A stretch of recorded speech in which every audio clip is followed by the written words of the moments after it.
À l'origine, la raison caressait l'espoir d'encager l'animal dans l'homme, ou de l'y neutraliser à jamais. C'était le prix à payer pour l'amélioration de l'espèce, ses progrès d'intelligence, en épanouissement de soi. Soit disant passant, l'animal a toujours eu bon dos, depuis la religion et les encyclopédistes. On ne l'aime que domestique ou dompté comme dans les cirques. La rationalisation n'a pas tué la bête dans l'homme, l'histoire récente le prouve, mais elle lui a donné un compagnon, l'androïde.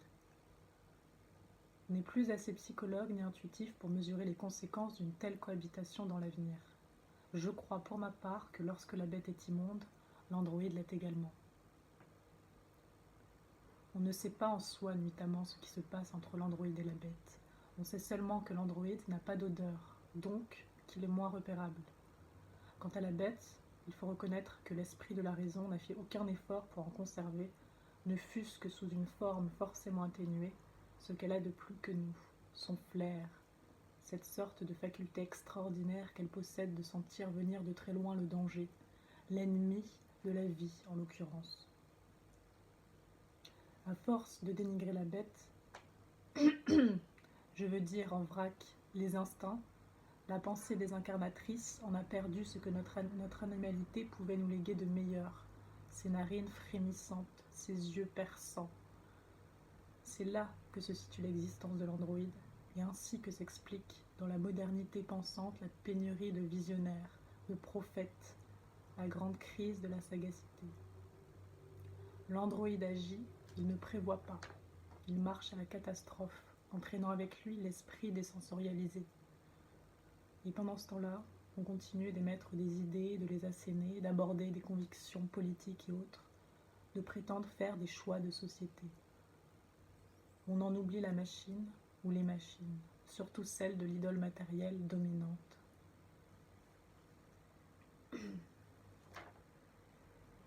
Et moi, comme un têtu débraillé, mu par la dynamique insensée des pulsions verbales, dans un corps qui ne tient encore debout que grâce à ça, je persiste à voir la machine avant d'entendre les idées. Je n'y peux rien, c'est ainsi. J'en suis à me demander dans quelle machine elles vont s'engouffrer, ou laquelle va les happer pour en faire matière à désespérer de tout, sauf matière à désespérer les marchands, les cupides et les puissants. Mais je ne me demande pas longtemps. Les idées, les convictions politiques et autres vont se jeter dans l'idole matérielle qui a mondialisé sa machine, la machine de l'avoir. On croit vivre dans des sociétés où les idées s'entre-déchirent, et les nationalismes et les internationalismes, et les religions et les crédulités et les incrédulités. Ce n'est qu'en partie vrai. Assez pour qu'à l'examen on y discerne la cause de tous les maux du monde, alors que la cause, c'est plus vraisemblablement le mode d'adhésion des idées à la machine matérielle, soit par rationalisme éhonté, soit par obscurantisme irrationnel. On est si heureux dans nos pays libres d'afficher des croyances, des succédanés tremblotants de croyances, qui furent jadis des dogmes aussi inflexibles qu'une statuaire. Peut-être les sagades nostalgiques de quelque utopie, depuis lors frappées d'hébétude. On ne sait jamais avec les déboires du lyrisme. Mais comme c'est devenu dur de nos jours d'entreprendre une belle révolte, désintéressée, à défaut d'une révolution par avance corrompue,